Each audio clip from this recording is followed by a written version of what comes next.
shouldn't have kept the knife in my heart for so long. Guess I shouldn't have held back when I needed you to know. Guess I shouldn't have kept the knife in my heart for so long. Guess I shouldn't have held back when I needed you to know. Oh, I just want to cry. Oh, you and I.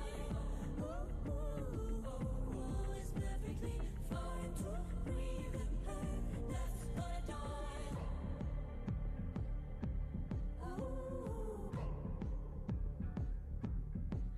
Let us dance to our sorrow, make amends. There's so much you still don't know.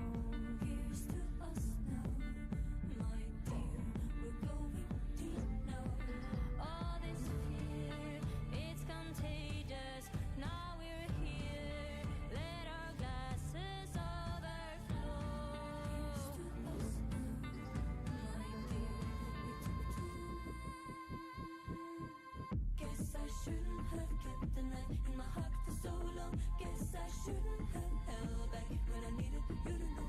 Guess I shouldn't have kept the knife in my heart for so long. Guess I shouldn't have held back when I needed you to know. Oh, I just want to cry. Oh, you and I.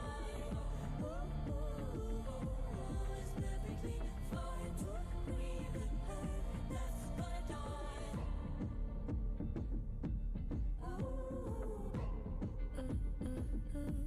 Can you feel it? Yeah.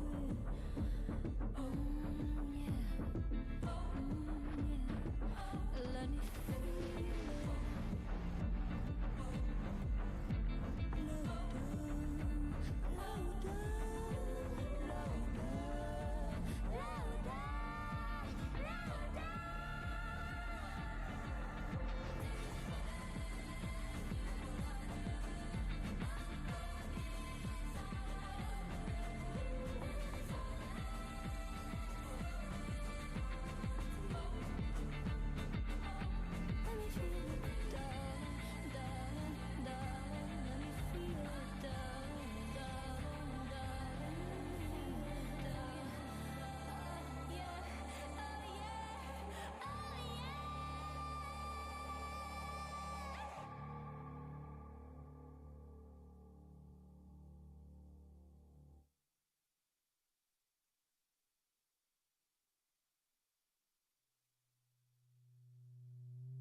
This won't hurt as my fever reaches from body to dirt. How am I breathing with wildflower lungs? Why did you leave me? Was it my walk down? What are you holding? Why did it shine that I go alone? Test. Good morning, everybody. Good morning. How are you all doing?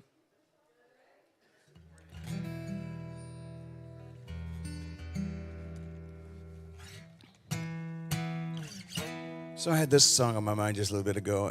You can sing along if you want to. When I wake up in the morning, love, and the sunlight hurts my eyes, something without warning, love, weighs heavy on my mind.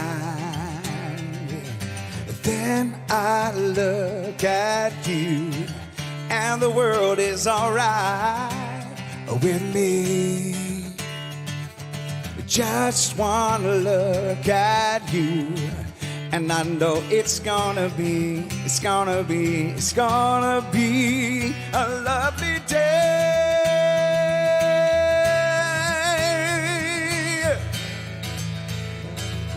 It's gonna be a lovely day.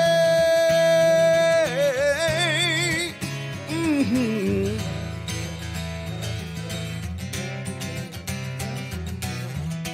When the day that lies ahead of me seems impossible to face, and someone out in front front of me seems to always know their way. Then I look at you and the world is alright with me. Just one look at you and I know it's gonna be a lovely day.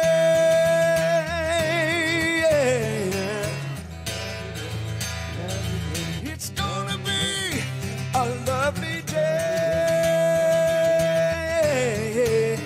Oh, it's gonna be, said it's gonna be a lovely day. Oh, yeah.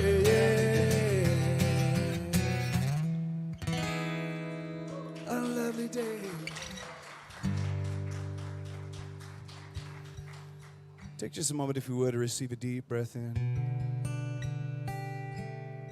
It is a lovely day.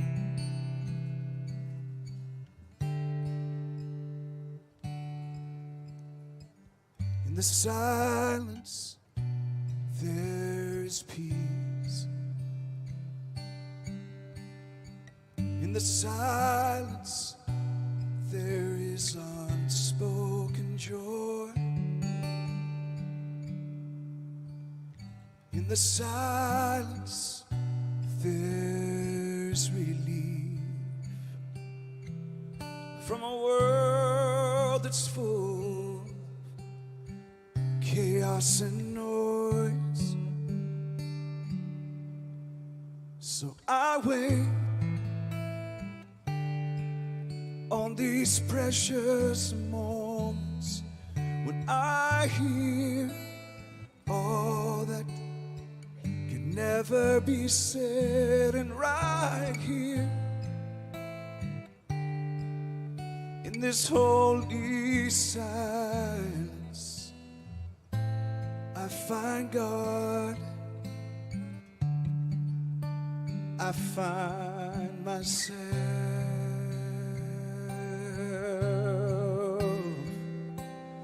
In the silence, there is peace.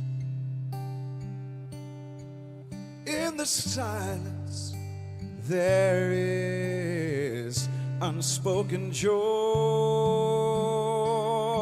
In the silence, there's relief from a world that's full of chaos and noise. So I wait on these precious moments when I hear all that can never be said, and right here in this holy silence I find God. I find myself.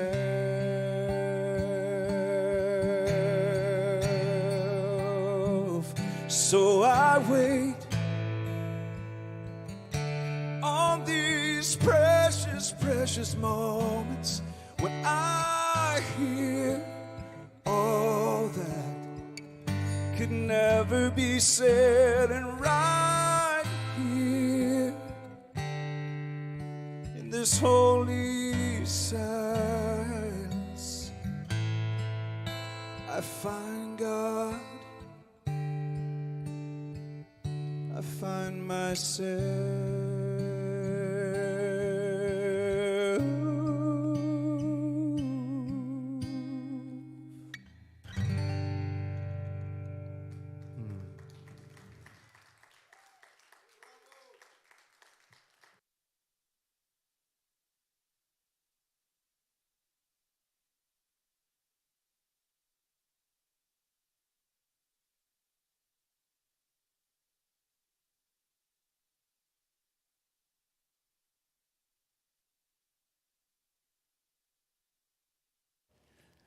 There we go.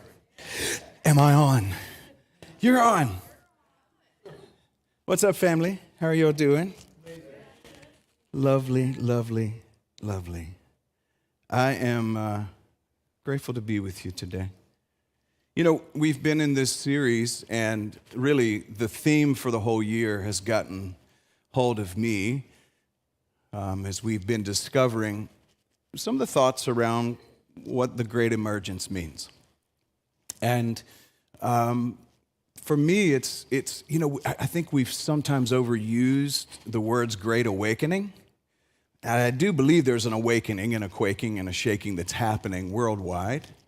But I felt like emergence was what was in me felt even more organic. That there's out of this quaking and shaking and all of the sifting and shifting, that there is something that is unfolding, that is asking to come forward in all of us. And it's uniquely, however you're carrying it is how you're carrying it.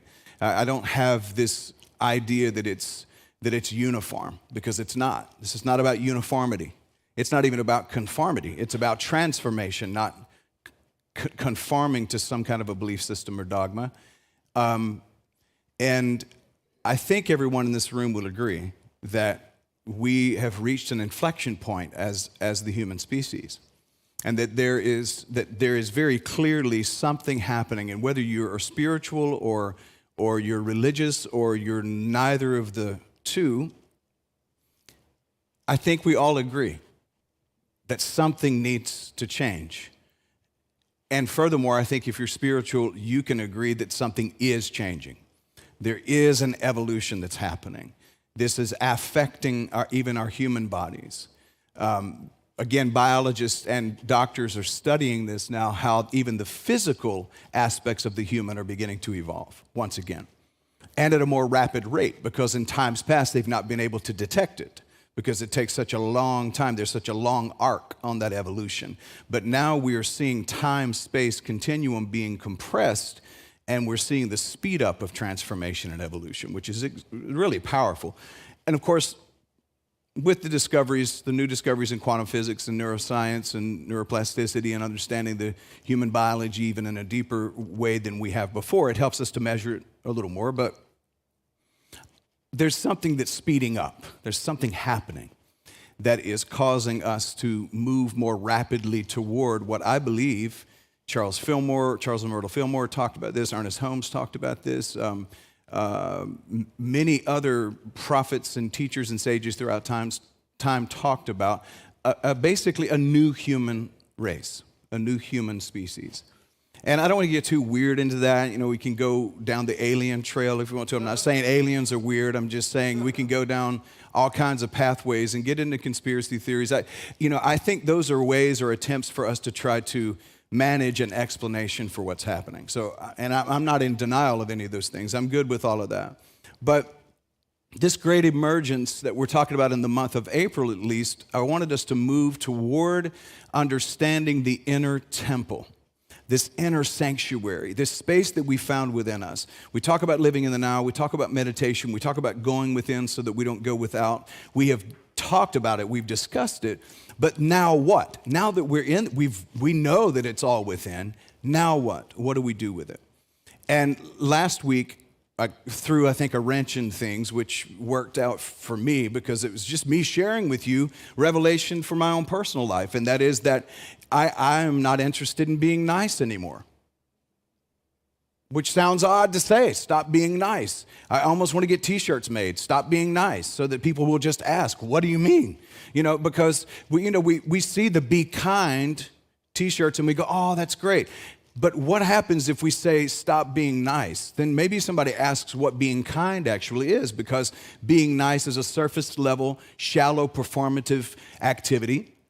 Whereas kindness is a deep recognition of our origin. We have a shared origin. Even the root word for kind, as we said, is kin. It means there's family, familia.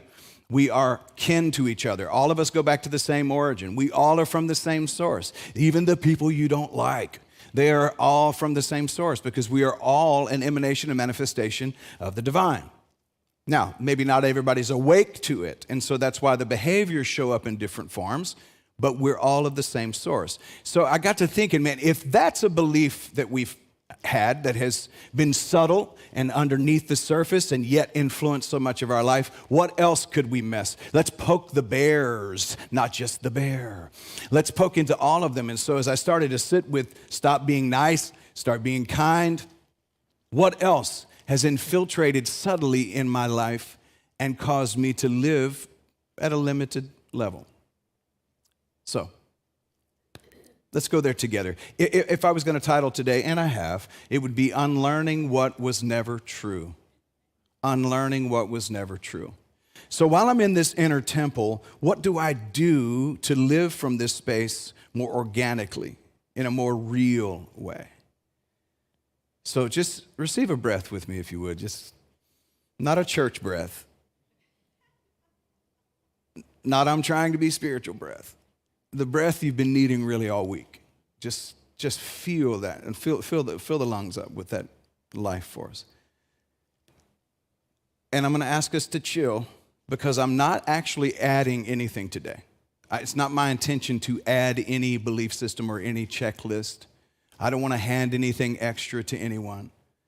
I want us to look at a few things, and I want us to look closely. I want us to look honestly, and maybe a little uncomfortably.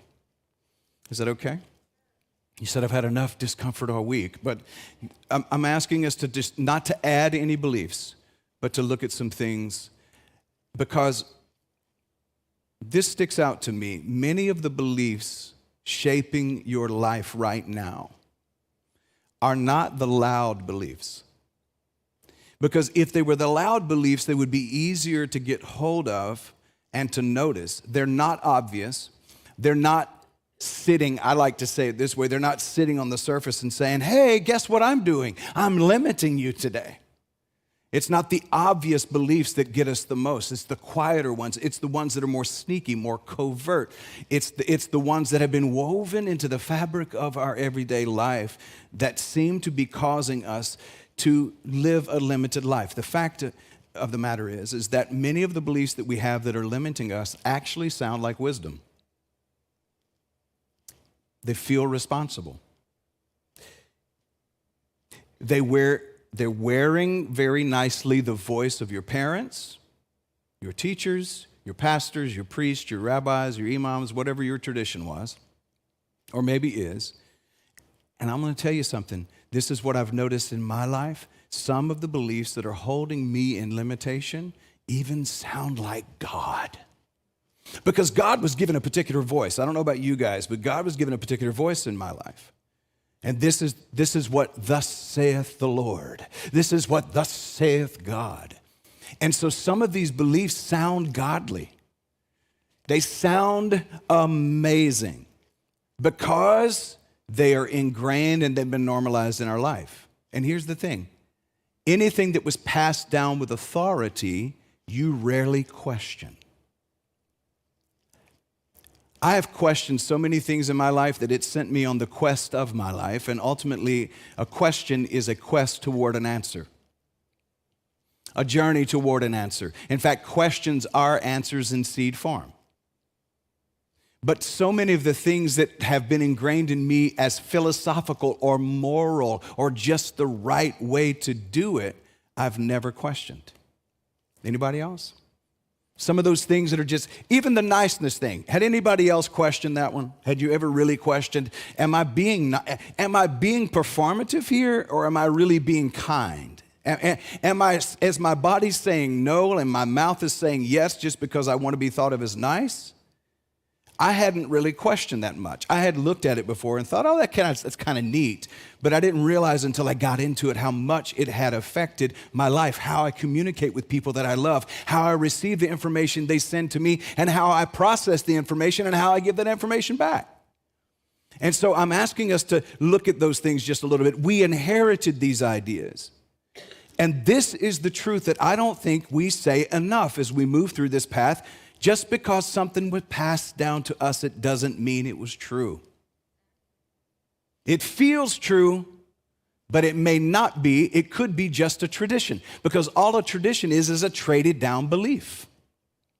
Now, just so you know, I'm not flying in the face of your mama and your daddy. I'm not saying that they have a problem or that they're wrong or that they're terrible people. I don't want us to do that. We're not dealing with their legacy. We're not even saying that they were bad people. Even if they had a wrong belief system, we're not saying they were bad. They had the system that was passed to them also.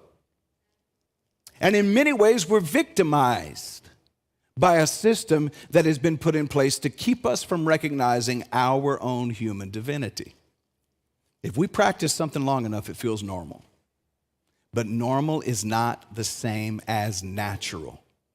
Let me tell you what normal is. Normal is what's common to us. Normal is statistical. Normal is what's repeated. Normal is what's been reinforced in our life by the authorities in our life. Normal is learned. But natural is what you were before you were trained, before there were concepts. Natural is what's organic to you, before you learned how to be acceptable, before you adjusted yourself to survive in the environment you were in. Natural is not something that you achieve. Natural is something that you discover. It's organic to you. It's the breath before you control it. It's the heartbeat before you armored the heart. It is your body before you learned how to brace for impact. Natural is what's aligned with your truth. It is coherent and you can feel the difference. Natural is what makes you whole. Now, I was sitting in meditation one of the days this week, and when I say that, I don't want you guys to think that I'm trying to say I'm super spiritual. The truth is that meditation for me has just become such a natural and a normal part of my life that these things will just occur, and it may happen in the middle of the afternoon. I may just take 5 minutes. Believe me, some of the days that I've had this last week, I needed 5 minutes in the afternoon. Anybody else? I'll tell you something I've learned how to do. I've learned how to power nap. Anybody? When I was a kid, I had to nap. As an adult, I get to nap. You know what I'm saying? See, I get up about 3:30 or 4 o'clock in the morning most mornings, and for a long time, I pushed off that nap because around 2 o'clock, I wouldn't crash, but I'd be like, it feels like I've been up since 4. You have. And I started to realize that if I do a yoga nidra for about 30 minutes, the rest of my evening, I'm good to go. You should consider a nap. If you don't nap in the afternoon, oh my God, it's blissful, it's wonderful. So I don't know if I was napping or if I was meditating. It could have been either one. When this line came to me, most of us didn't consciously choose the way we live. I want you to think about that for just a moment. Let that land. Most of us did not consciously choose the way we live. We're just living, existing, but most of it is on a repeat program, a loop that we were given. And again, not out of malice in most cases, out of simply passing a tradition down. I mentioned last week that the first ham or the first holiday after my first wife and I got married, she was bringing the ham. You remember that story? I shared it with you. And she cut the ham in half and she put it in a pan and she said, Mama did it this way. And I was trying to figure out, well, why do we have to do it that way? I don't understand. Well, it's just the way Mama did it. Okay, cool. Go to the holiday dinner.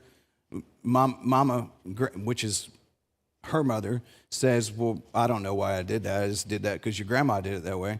Grandma gets to the party and they said, well, Grandma, so she cooked half of the ham. She left the rest of it. And she didn't bring all of it. And she said that her mom did it and that her mom said that you did it that way. So why did you do it? And she just laughed and said, well, I didn't have a pan big enough to cook the whole ham. So it was not the right recipe. It was that I was limited in my abilities. So this is what a traded down belief system can do. That's the right way because Mom did it. Maybe not. Could have just been her trying to work with what she had, right? So the thing is, we didn't choose consciously how we live. We absorbed it. We learned it. And then we adapted to it because this was about survival. In fact, more was caught than even taught. Some of us caught these limited belief systems like a cold.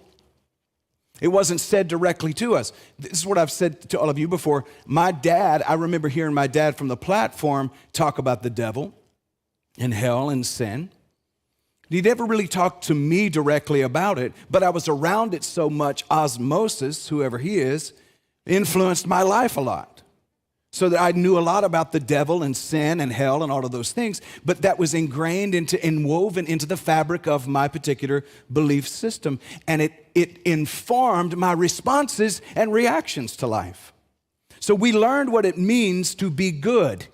We learned what it means to be acceptable. We learned what it means to be safe. And a lot of those lessons were built on fear. Truthfully. Fear of rejection, the fear of not being enough, or some of us, the fear of being too much. That was me. I know it's hard for you to believe that I was that hyper kid, but I mean, I was the hyper kid, and I was too much. John, you're just too much. Anybody else ever heard that one? Mickey? Not you, come on. Quick to raise your hand. So we adjusted, we adapted, we made adjustments. I know some are saying we've already heard this. I know, I want to come back to this because we performed to survive, and some of us are still performing the survival performance, but the whole theatrical act is over. But we're still on, and we're exhausted. Most of us are not exhausted from what we're doing. We're exhausted from what we're allowing to happen. It's the constant performance. And this is what I'm asking us to do, is to consider a part of this emergence is to interrupt the program. I want to interrupt the regularly scheduled program and say that we can break out of this and start to live in a higher level of truth. So we became versions of ourselves that made other people comfortable, even if it cost us our own truth. And what we called maturity was actually just programming and fear with really good manners. And we even called it love. But if we tell the truth about it, what we called love was self-abandonment, trying to be good. Now let me touch on this real quick, because I wanted to cover some things today that I wanted to maybe uncover some things that are possible beliefs that may be limiting us. I look at this country and I see the shape this country's in, you know. Anybody else? And I go, you know, we kind of need to rethink how we're doing this American life. Anybody else feel that way? Because even if you're not into politics, and I'm not, I told you what I think about politics, right? It's politics, many bloodsuckers. Many ticks, bloodsuckers. So even if you're not into politics, though, you can still look at the way our systems are built and you go, my God, I think we really are ready for some change. And I don't mean just change on the dollar. I'm talking about real effective change. And so I was thinking about this country. I was thinking about its foundation. And boy, you can get into some trouble with this one, you know, because we've been taught to be patriotic to the point that it doesn't matter what our country does, it's still the best, and we still need to be defending it even when it's offending us. I just said a mouthful. As a society, the way that we keep people programmed into the systems that work for a few is to make you believe that if you challenge it, you don't love your country. Anybody feel that? Anybody ever you ever heard somebody say that? So this is what I call the dangling of the carrot. Go with me a moment. Some of our beliefs aren't just personal, they are cultural. Effectively, they are in the air. It's an airborne disease. Now, I'm asking you real quick. Do we have any veterans in the room? Any veterans? All right. So I want to respect the fact that you had a willingness to sign up to defend your country. And I love the United States of America. I love America. I do. So this is not about me not loving America. This is about me as a citizen remembering that one of the main things that we were told from the beginning was that this was of the people, for the people, by the people. And the point is that means the people are influencing the society instead of being pushed down by a societal system that only makes it great for some. Here's something I had never thought about before, and I was taught this strongly growing up. Life, liberty, and the pursuit of happiness. Does that sound familiar to anybody? Life, liberty. We've made movies about it. We've made songs about it. There have been sermons preached about it. Probably not like today, though. Because I want us to look at that last line. And the pursuit of happiness. Beautiful words, but somewhere along the way, we turned pursuit into chasing happiness. Always one more step. Always one more thing. Always almost there. In other words, I'll be okay when, but I'm in the pursuit of happiness. I'll be happy when I'm in the pursuit of happiness. I'll rest when. But that's not freedom. That's a treadmill. And a treadmill is a whole lot of exercise but getting nowhere.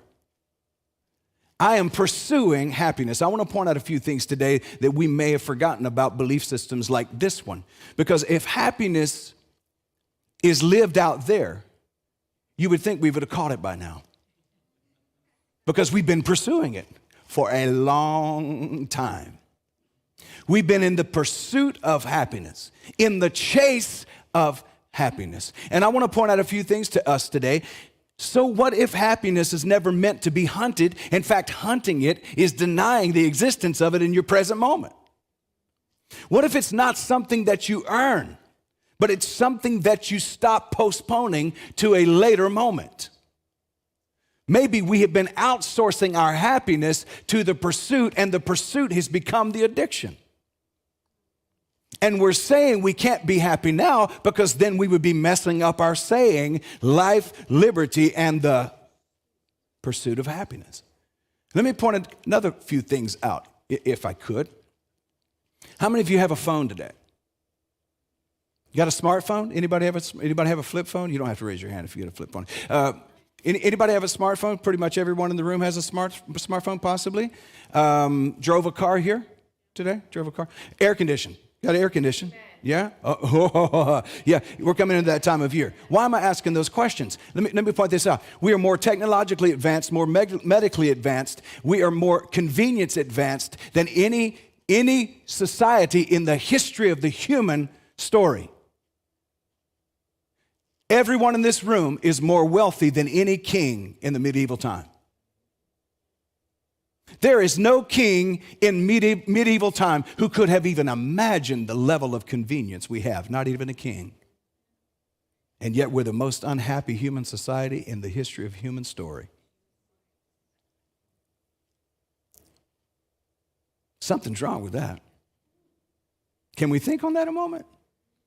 I have more convenience right now than King Arthur did. Royalty. The representation of wealth and abundance and affluence and power. I have more power in my hand with an iPhone than King Arthur could have ever even dreamed of having.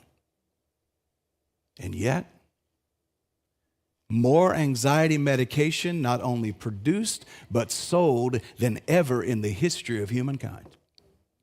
More worry, more stress, more confusion, more separated even than it was even during the times of the empires. Wow. I'm just saying, I'm not quite sure. I love the life and liberty. I'm not certain but what I'm going to drop off pursuit of happiness and choose to be happy right in this present moment with the beauty that I have already in my life. I don't need to chase anything else. I don't need to chase happiness. Happiness is happening right now, and it becomes mine when I become aware of it right here, right now. Can I get a witness that it's a possibility that societal belief could be dropped off? I'm not saying you have to. That's not patriotic. Well, if patriotism causes me to have anxiety and stress and pursue happiness and never find it, I think I'll drop off the patriotism right now. Everybody still good? I mentioned last week that Bishop Carlton Pearson used to say this all of the time. He would say, Jonathan, son, what do you believe? Why do you believe it? And how does what you believe add to or take away from the quality of your life? Now, he said it so well, I would just be enamored by how he said it. But when I slowed down to listen, what do I believe? This is the inquiry. Why do I believe it? And how does what I believe add to or take away from the quality of my life? I'm asking us to challenge from the inner temple of our being to challenge everything that we think we believe about love, about life, about happiness, about peace. I don't want something that just sounds right. I want beliefs in my life that are producing life in me. This is why Yeshua ben Joseph, Jesus Christ, said, I have come that you might have life and have it abundantly. And we're challenging every belief system. Because if a belief is creating anxiety, tightness, stress, and fear, we have to be honest enough to ask, is it true? Or is it conditioning? So as we're clearing out this inner temple, this is what I'm talking about, from this inner temple. Now, once we're here, how do we live from this inner temple successfully? Well, it could be that the inner temple has become nothing more than a storage unit of beliefs that are limiting us. So am I willing to go through and start clearing some things, put a little feng shui in my inner temple, get some clutter out of the way? Start moving some belief systems out that aren't working. So let's gently look at what's been sitting in the inner temple. And it's been sitting there long enough to start feeling like truth. Just notice which one of these things I'm about to mention tighten in you, or maybe land in your being. Here's one. This is a belief system that might be worth dropping off. You ready? Productivity equals worth. In other words, if I'm not producing, I'm falling behind or I'm failing. Here's another one to consider. Emotions are problems that you need to fix. So I smile at the rest of the world while I'm inside falling apart. That's a belief system we could handle. Listen, all of my emotions, can I share with you what I realized about emotions? We have, I think it's either 4 or 5 major emotions. They don't all come to me at the moment. But I believe it's 5 maybe. But there's a couple of those emotions that we wonder why they rule so much of our life. And I was sharing with someone, actually I was coaching someone in Germany at the time.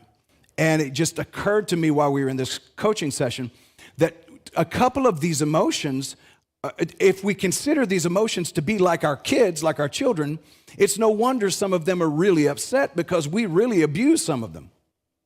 Think about it. We always send sadness and anger to their room. We don't invite them to the dinner table. We don't treat them like the rest of the kids because we think that anger and sadness should be put away somewhere. They're emotions to be fixed. What if they're emotions to be welcomed to the table? What if they're also just as important as the rest of the kids in the house? And it's no reason that as those toddler emotions grow up and become teenage emotions, the bigger they get, the stronger they get.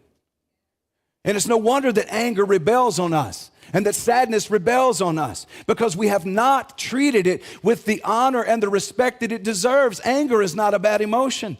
Sadness is not a bad emotion. In fact, sadness could clearly sometimes be communicating how much we love something or someone. They're not bad emotions. They're not even emotions to be fixed. They're to be integrated fully into the being. Does that make sense? So emotions are problems to be fixed is some of the things, that's some of what we were taught. Here we go. Here's another one to consider dropping off. Authority lives outside of me. So I second guess what I already know to be true. Let me point it out. Here's what we're still doing in the United States. I still hear it all the time. Oh my God. For some people are on a different side of this, but I've been hearing people, at least in my world, saying, if we can survive this administration, and another great president will rise up, it'll all be fixed. We keep waiting for one great hero to come along to fix some stuff. We keep looking for that next hero to come along. Well, maybe it's going to be Jesus, because we're hearing that from some of the folks I grew up with. Jesus is about to come again. Just look what's happening in the Middle East, even though we caused it. But my point is look at what's happening in the Middle East, because we're our own self-fulfilling prophecies often.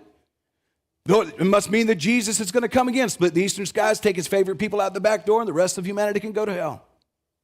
That's kind of the way it was taught when I was growing up. I don't know about you. My point is, it's still looking for something else and someone else. We are outsourcing the authority that Jesus himself said was within us. So, consider releasing that idea that you need any other authority. One more time, I'll point out that the root word for authority is the same root word as author. And we should stop letting other things and other people author our story. It's yours to write. Now, here's another one. Keeping the peace matters more than telling the truth. Now, just be peaceful, John.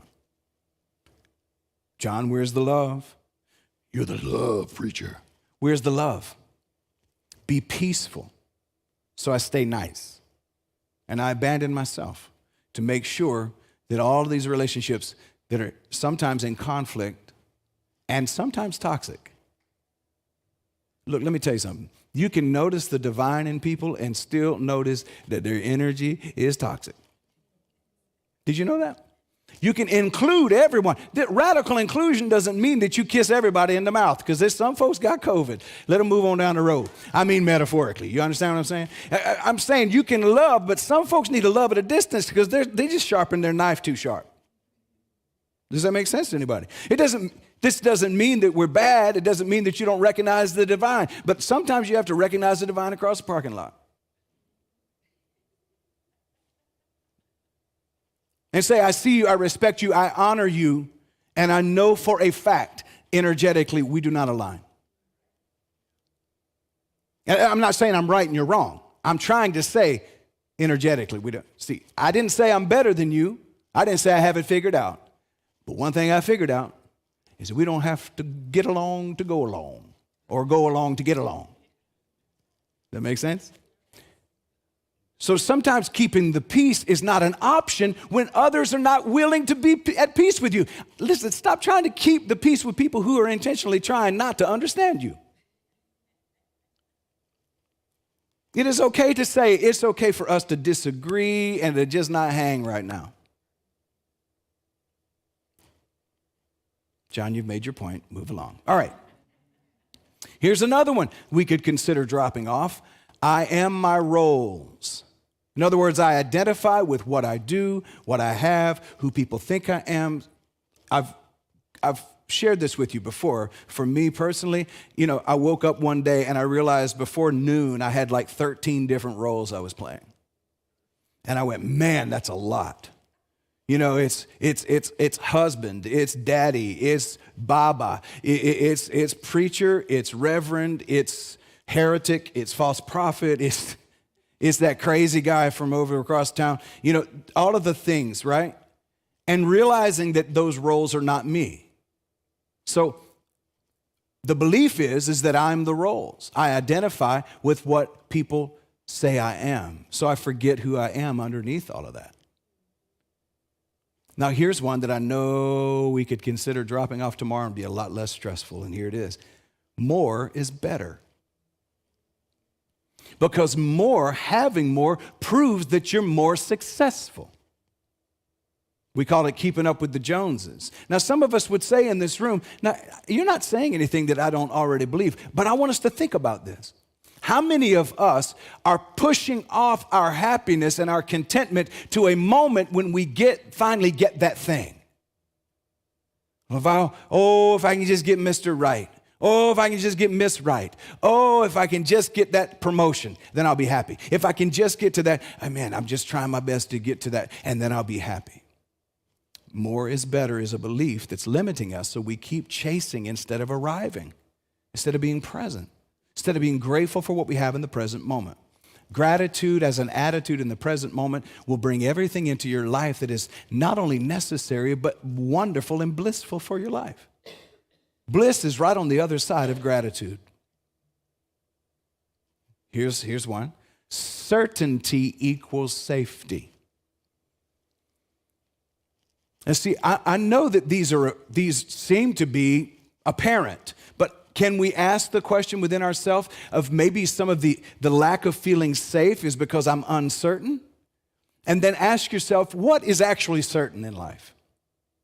Because if you can point out a consistency in life, I'd love to view it with you. Because the most consistent thing about life is how inconsistent it is.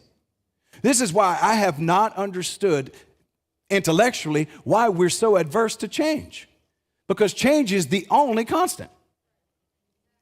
You're changing right now. 88% of the dust in your house is dead skin cells. Ugh, right?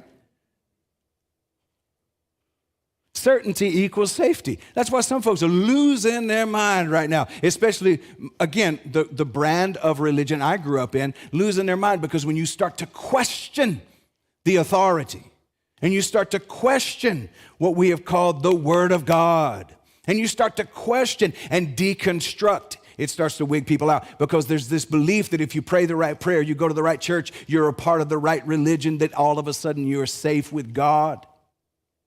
And God is much bigger than any religion.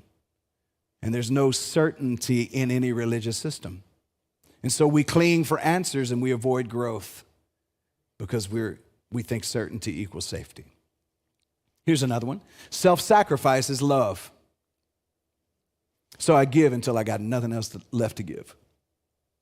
We believe that we've been taught at least, many of us, that self-sacrifice is love. There's a scripture in the Bible that reminds me here that obedience is better than sacrifice. And I haven't looked up that word obedience. I probably will between services. So if you want to know, if you even care, you might look at the 11 o'clock, because as I'm sitting here now going, I should have looked up the word obedience. But obedience is better than sacrifice is what it says in the scripture, because many of us have been taught that when you sacrifice yourself, that is so loving. And some of you know somebody in your life right now that they give and they give and they give until they've given out, and then they give again. Because in some way they believe they have to save everybody, that that's what they have to do to prove they love. And most of the time it's not proving that they love, it's trying to be loved. I'm going to move through this quickly, almost done. So thank you, Jesus. Healing. This is another belief. Healing should be fast. So we judge our own process. If your prayer life was powerful, if you meditated enough, you would just manifest it. It would just be right here. No. Not all healing is fast. There is a process through which healing happens. This is why patience with each other is so important. But there are many of us who instantly, if you don't get it instantly, it must not be happening. It's like the old Zen monk said to a devotee. The devotee asked, "How can I find stillness and peace?" The Zen monk said, "Go and watch grass grow."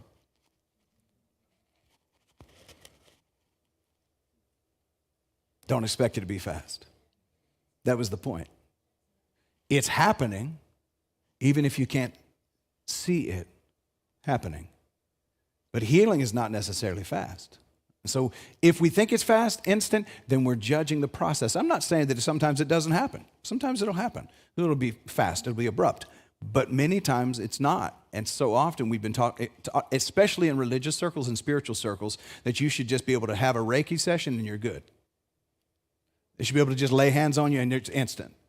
And sometimes there are things that happen more quickly and it's compressed in terms of time, space, but we shouldn't automatically believe that that's the case. That's why we should be giving grace to each other as we grow and heal. And lastly, this one is funny to me because I used to believe this, that spirituality should look good and not be messy.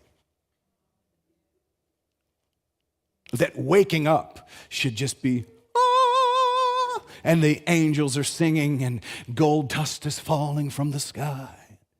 It's all levitating in, baby, and it's smooth sailing. No, dog. Awakening, spiritual unfoldment is messy sometimes. In fact, most of the time. It's disorienting. So, because some of us think that spirituality should look good, because they'll go, well, you must not be that spiritual. Your life's a mess. They might be more spiritual than you think if you can see the mess. Because there's deconstruction happening. Remodeling is messy. But often we think it should look good, and so we perform peace instead of living truthfully. We put on a peaceful front.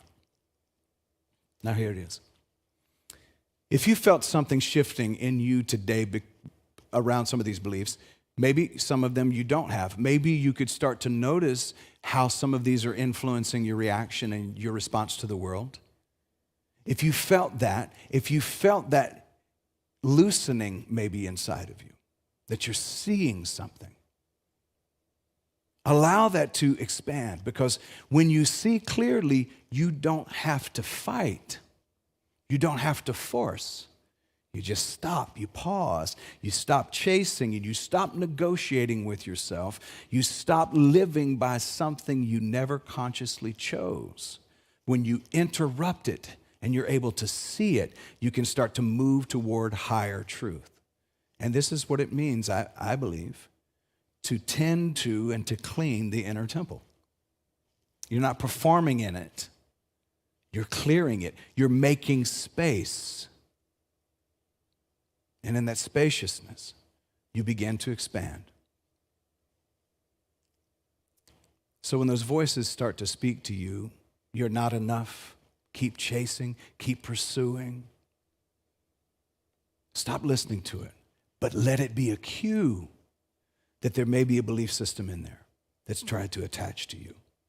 All right, so this week coming up, maybe notice where you're chasing.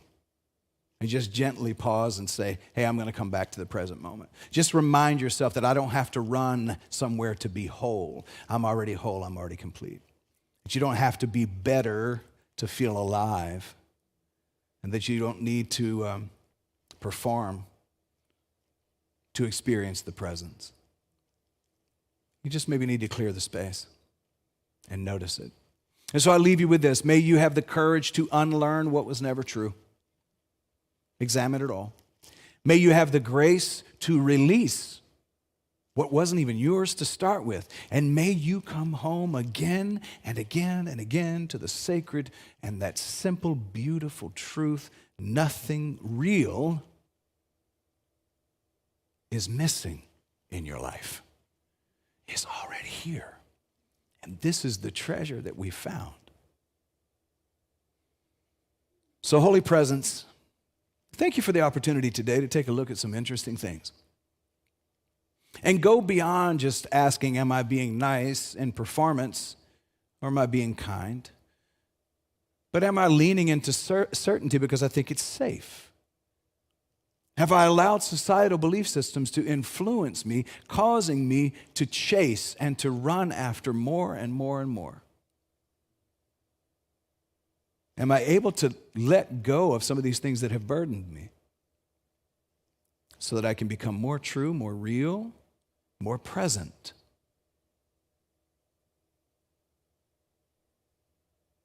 Help us to do this without judging ourselves and without judging each other. Remind us that sometimes we just need to unlearn. It's not about learning something new. Sometimes it's just about letting things go. And for that we say thank you, thank you, thank you.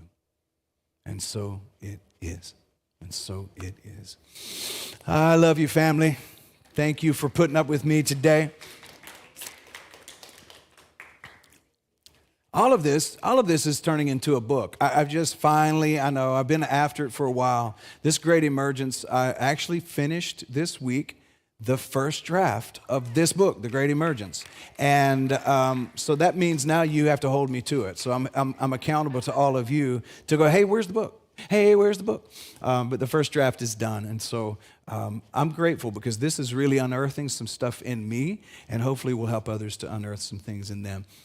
Reverend Carrie Bell. Good morning, guys. Sorry, I was busting it in here. You know me, I'm usually doing something around the campus. So thank you for your patience. All right, so our Wednesday evening meditation with Reiki this week is held here in the sanctuary. This week is going to be facilitated by Emmanuel, and that is every Wednesday at 6 p.m. And just so if anyone here does not know, every week the facilitator changes. So we have usually about 5 or 6 that rotate out, and they're all wonderful, and they all have their own way of expressing meditation and getting you to relax. But then we also have our Reiki practitioners who perform Reiki on you. Some of them do put their hands on your shoulders. Some of them are more just kind of hovering. So it's whatever you prefer, whatever your level of comfort is, but this is absolutely available for everyone every Wednesday here at 6 p.m. All right, so we're going to go one more week with our community vision board. It's looking really good, guys, but that bottom half is empty. So I would like for everyone here, if you have just a few minutes, to walk over to the cutting station, go through the magazines, find something that speaks to you and that would speak to our community, and add that to the board. I would really appreciate it, because by next Sunday, I would love to see it full. And then we're going to probably meditate on it and just really put some good energy on it for the next few weeks. That way, going into our next phase, we've got all those awesome intentions to bring with us. All right, so next Sunday is our food fellowship. I know that doesn't necessarily involve the 8:30 service, but if you would like to come back and eat with us, or maybe attend the 11 a.m. service, we do have our food fellowship next week. If you are going to attend that, we ask that you bring a side dish. That way we have plenty of food for everyone to enjoy. It's a pretty awesome experience. We completely transform this area with tables and chairs, and everyone eats together. It's a beautiful experience. All right, so prayer chaplain of the week is Reverend Serena, but I don't believe she's here. But if you do need prayer, Reverend Mickey is here for us, and I know she'd be more than happy to pray with you after service. All right, so last night, actually, let me back up. Friday, I sent an email out about, are you a member? If you didn't get the email, check your spam folder. That went out to all of First Unity's community, about 4,500 people. What I wanted to do is make sure that if you are in fact a member, you have signed up to be a member. Because going into our rebranding survey, which did go out yesterday, check your email, check your spam folder. It went out about 6 p.m. last night.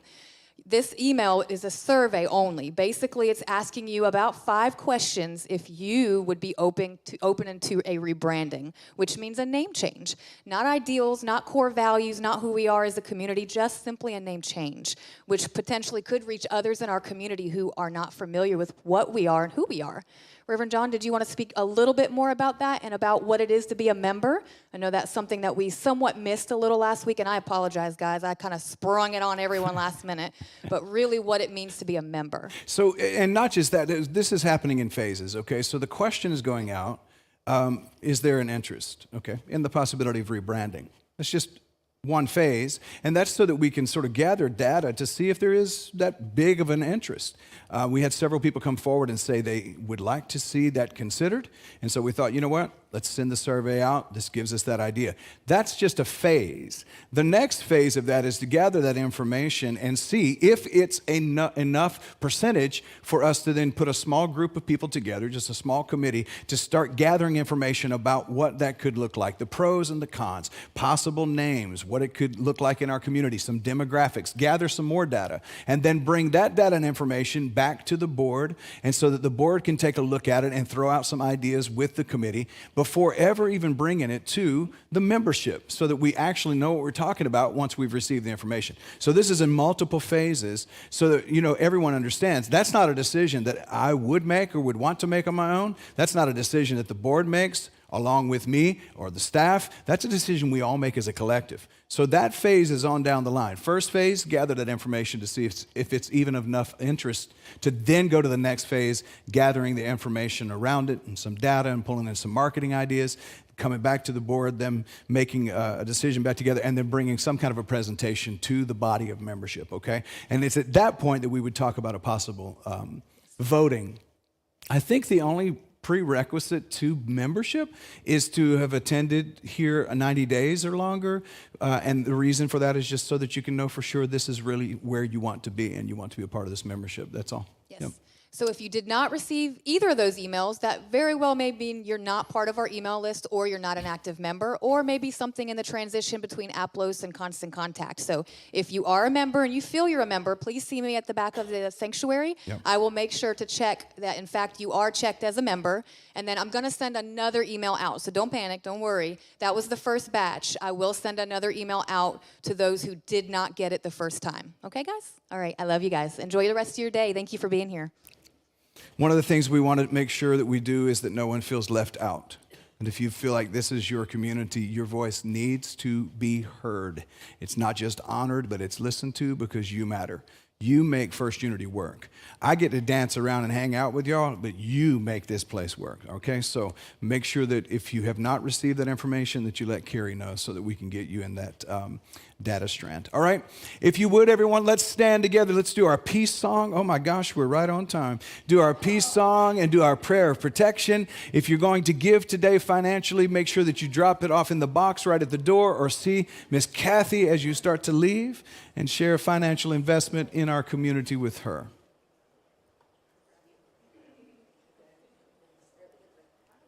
All right, all right, all right. Let's do our peace song together. Now there is peace on earth, and it has begun with me. Now there is peace on earth, the peace that was meant to be, with God as creator. Family all are we. Let us walk with each other in perfect harmony. Now there is peace on earth. Yes, this is the moment now.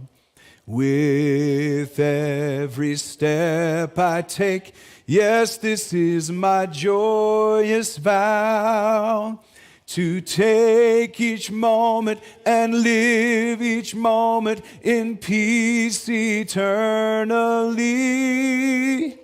Now there is peace on earth, and it has begun with me. And our prayer of protection together. The light of God surrounds us. I am the light. The love of God enfolds us. I am the love. The power of God protects us. I am the power. The presence of God watches over us. I am the presence. Wherever we are, God is, and all is well. And so it is. So it is. I love you, family. Have a great week. Wonderful.